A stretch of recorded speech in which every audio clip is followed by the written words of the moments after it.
In November of 2023, a woman named Danielle posted a video on TikTok of her car, or really what was left of her car. While she was at work, her car burned to smithereens. The entire interior was melted. The dashboard, gone. The seats, down to the studs. Everything in the car was destroyed, except one thing. Her Stanley cup, sitting in the cup holder. She picked it up, rattled it around, and you could hear the ice inside, still cold.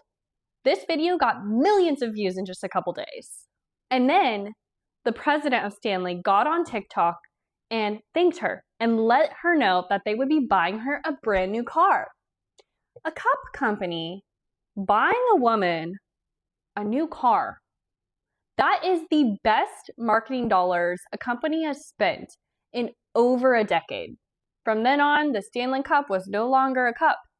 It was a status symbol, a collectible, a personality, a $750 million machine. This is the story of how a 110-year-old thermos company accidentally made the biggest women's status symbol in a decade. How the same forces that built it turned around and ate it. Because if you understand what happened to this cup, you're able to understand what happens to everything we buy now. Chapter 1, the boring years. Let's go back, way back. Stanley's not some startup. The company was founded in 1913, and for about 100 years, it made exactly one thing extremely well. Indestructible green steel thermoses for men who work outside. This was the thermos your grandpa had. This was the thermos in the lunchbox on a construction site. The brand identity was rugged, practical, primitive, and completely allergic to glamour. And honestly, that worked just fine for a century. Not spectacular, but fine. Then in 2016, Stanley quietly launched a new product called the Quencher. 40 ounces, big handle, fits in a cup holder, priced around $45 to $55. And I need you to understand how hard this thing flopped. Nobody wanted it. Sales were so bad in 2019, Stanley stopped restocking it altogether, stopped marketing it. Quencher was, for all practical purposes, discontinued. In 2019, the entire company, all of it, did $73 million in revenue. Hold that number in your head, because 4 years later, that number becomes $750 million. The reason is not a genius product redesign. The reason is 3 moms with a blog. Chapter 2, 3 moms saved the cup. There was a little shopping blog called The Buy Guide, run by women who recommended products to other women. Regular internet stuff. Before influencer was a career your kid put on a poster. And they were obsessed with this discontinued cup. It held a ridiculous amount of water. The straw situation was right. The fit in the cup holder was perfect. If you've ever been a mom in a school pickup line, you understand that this is not a small thing. It's an infrastructure. They kept telling their audiences about it, and their audience kept buying it, and Stanley didn't care. So in 2019, one of the founders, Ashley LeSueur, did something genuinely wild. She convinced Stanley to let the Buy Guide place its own wholesale order. 5,000 cups. She put the business's money and her own personal money on the line for a product the manufacturer had already given up on. Anyone who has ever placed a wholesale order knows that 5,000 units is not small. It's not a cute little bet. It's a bet your house type of money. The cup sold out in days. And this is the hinge of the entire story, so I want to say it clearly. Stanley had a product. Women had distribution. The company spent 100 years marketing to men. And this whole time, its biggest market was standing in the school pickup line holding 40 ounces of ice water. Chapter 3, the Crocs guy. Sold out inventory gets noticed. In 2020, Stanley hired a new president, Terrence Riley, straight from Crocs. And if you're wondering what he did at Crocs, he's the biggest reason your teenager owns foam clogs with little trims in them. The man runs one playbook, and it's a great playbook. Take a functional, unfashionable product and turn it into a collectible. He looked at what the Buy Guide had done and said, and this is a real quote, that influencer opportunity was, quote, the magic Stanley needed. So Stanley pivoted officially away from outdoorsmen, towards nurses, teachers, moms, and everyday women with a Pinterest board. And the playbook went like this. 1. Colors. Not 3 colors. Over 100 colorways with names like desert sage and cream and rose quartz. Colors designed to match your outfit, your kitchen, your season, your mood.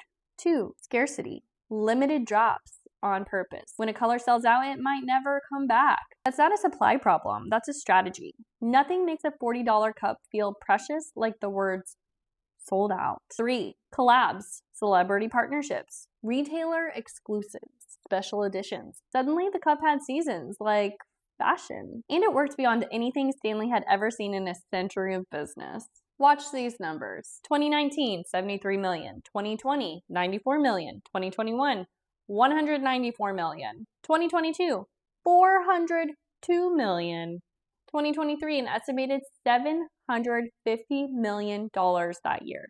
One product line did most of it. Over 10 million Quenchers sold. Stanley hashtag passed 300 million views on TikTok. The Grandpa Thermos Company was now functionally a women's accessory brand, and that's when things got weird. 4. Peak mania. January 2024, Stanley releases a limited pink Quencher with the Starbucks exclusively to Target. And America briefly lost their mind. People camped outside Targets in January. There's footage of grown adults sprinting through the doors at opening like it's a playoff game. Shelves cleared in minutes. Fights were filmed. Target had to impose purchase limits, which is a sentence I want to sit with. Purchase limits for a cup, like it's cold medicine. In the resale market, a $45 cup was flipped for hundreds of dollars on eBay, sometimes within hours. And around this time, collections started to come out. Women showing shelves, entire display walls of Stanley cups, sometimes 30, 40, 50 of them. There were accessories for the cups, little snack jars you could clip on top, little straw accessories, charms, nameplate. The cup had its own wardrobe. And I want to be clear, I'm not judging from some high horse. Obviously, I bought into the trend too. I trusted a woman that told me what to buy on the internet. That's literally how the cup got famous. But here's the question that the whole channel exists to ask. Nobody needs 40 of the same cup. So why did we buy it? Nobody even needs 2. So what were people really buying? Membership. The pink Target cup was membership. It wasn't hydration. It was proof that you were in. Part of the moment, fluent with the trends. Holding the thing that says, I'm the kind of woman with the thing. The Quencher was never the product. Belonging was the product. And any product whose real value is belonging has a shelf life, because belonging only works when everyone wants in. The moment the crowd turns, the cup that said, I'm in the club, starts to say something very different. Chapter 5. The Cracks. The turn started the exact same time and month as the Target frenzy. January 2024, while people were sprinting for pink cups, the different story was going viral. Lead. Videos of people testing their Stanleys with home lead kits and getting positive results. Now here's the actual substance, because we do receipts on this channel. Stanley confirmed that yes, there is a small lead pellet used to seal the insulation in the base of the cup. Their statement said, quote, no lead is present on the surface of any Stanley product that comes into contact with the consumer, nor the contents of the product. The pellet is sealed under a steel cover. Unless your cup base is broken open, science says your drink is fine. But notice what happened. Stanley was technically right, and it didn't matter, because the brand's entire identity was built on trust of women. A lot of them moms. And there's lead, but you can't touch it. Maybe the single worst sentence you can hand to a customer. Lawsuits were filed arguing customers should have been told. The vibe shifted overnight. And once the vibe shifts, everything gets reread. The collections that looked fun in 2023 suddenly looked like a hoarding problem. People started asking, how a reusable cup, a sustainable choice, is something we need to buy 42 of. The word overconsumption attached itself to the brand and would not let go. The Stanley shelf went from a flex to a cautionary tale without a single cup moving. And then came the product complaints. Leaking lids documented constantly, mold growth in places you couldn't clean, even when people followed the instructions. One customer who found mold said Stanley offered her, and I'm not making this up, a 20% coupon off for her next Stanley. When you're a status symbol, you can survive being expensive. You cannot survive being gross. Chapter 6, the fall and the pivot. So here's where it all landed. The whole drinkware category cooled. Growth went from 38% in 2023 to 14% in 2024, and at sporting good retailers, sales declined year over year every single month from September 2024 through February 2025. And Stanley, the company that spent 2023 telling everyone its numbers, went quiet. No more revenue announcements. In corporate language, silence is a number 2.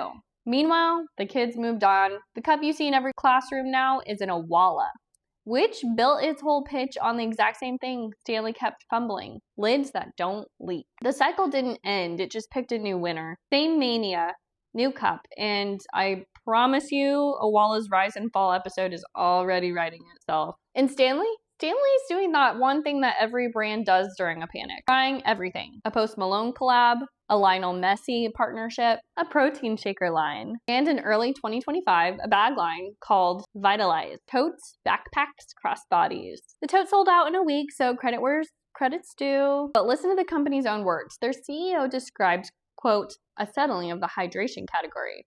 And their designer said Stanley is transforming with a carrying device for water to a companion throughout the day. That's the company's politely announcing that they can never say the word cup again. So what actually happened here? A 100-year-old thermos company made a good product. That's real. It survived a fire. 3 women said it was worth before the company even thought so. And a marketing genius poured gasoline all over it. And then us, millions of us, and I do mean us, turned a water cup into a membership. Discovery, scarcity, status, saturation, backlash, clearance shelf. That cycle is not a Stanley story. That's the operating system of everything we buy now. The cup was just the cleanest loop we've ever gotten to watch from start to finish. And the loop is running right now, today, on something that's probably in your cart right now. So here's your homework, and I actually want the real answers in the comments. What is the Stanley Cup of 2026? What's one thing you bought or almost bought because it felt like a membership? Be honest, I'll go first. Mine is in the pinned comment below. Next video, we're staying in this world because I'm gonna talk about the tween craze of Sephora skincare. And as a mom, I have a few things to say about that. I'm Pam, this is Side of Glam, and go drink out of a cup you already own.